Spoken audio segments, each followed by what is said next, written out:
কলমি শাকের নতুন একটি রেসিপি আজকে বানালাম।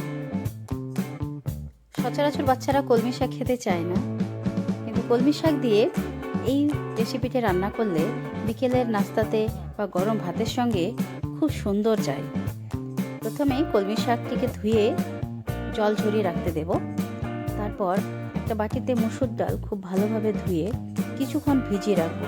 মসুর ডালটা যতক্ষণ ভিজবে ততক্ষণ আমরা কলমি শাকগুলো কুচি কুচি করে কেটে নেব।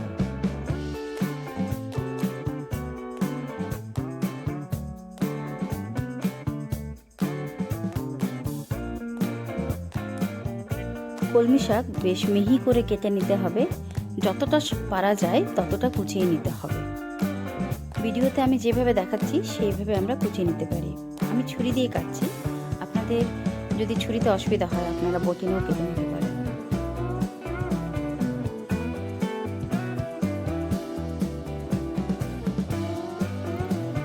আমার শাক কুচানো হয়ে গেছে।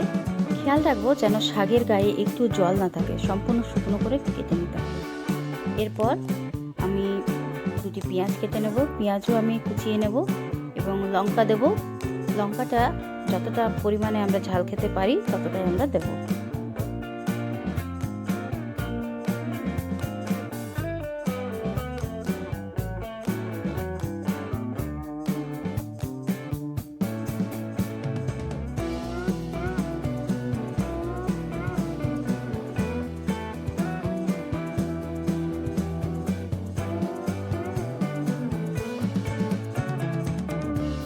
মুসুরির ডাল ভালো মতো ভিজে গেছে।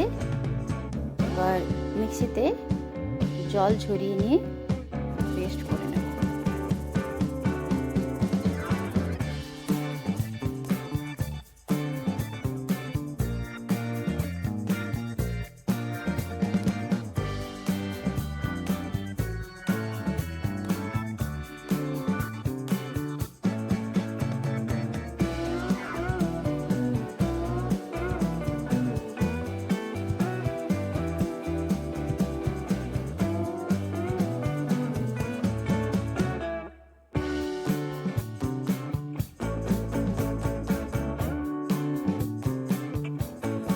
পেস্ট করা মসুর ডাল একটি বাটিতে নেব।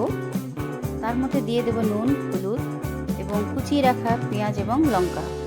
তারপর খুব ভালোভাবে সেটা মিক্স করে নেব।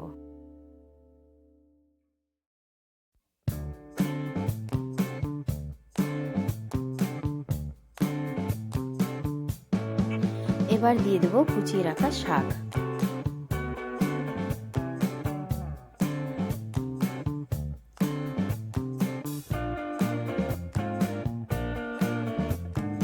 সব উপকরণ হাত দিয়ে খুব ভালোভাবে মেখে নেব।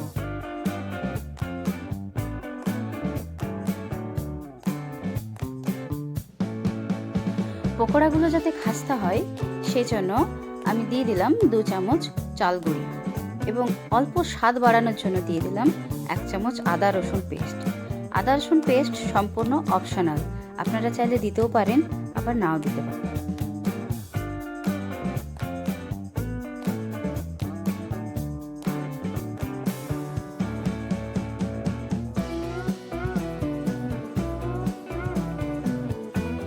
এরপর কড়াইতে সর্ষের তেল দেব। আমি সর্ষের তেল ইউজ করছি, আপনারা চাইলে রিফাইন তেলও ব্যবহার করতে পারেন।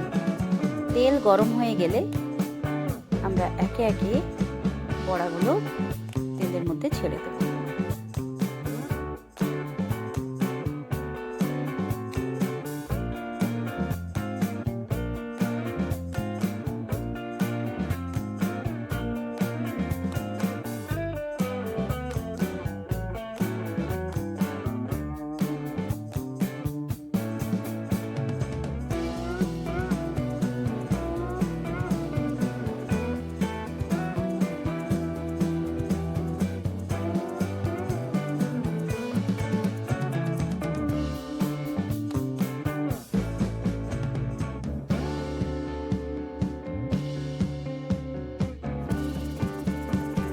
হালকা আঁচে বড়াগুলো ফ্রাই করব যেন বড়াগুলো ভেতর থেকে ভালো মতো সেদ্ধ হয়।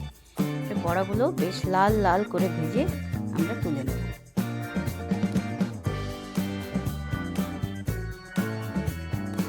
গরম ভাতের সঙ্গে অথবা বিকেলের নাস্তায় কলমি শাকের বড়া জাস্ট জমে যাবে।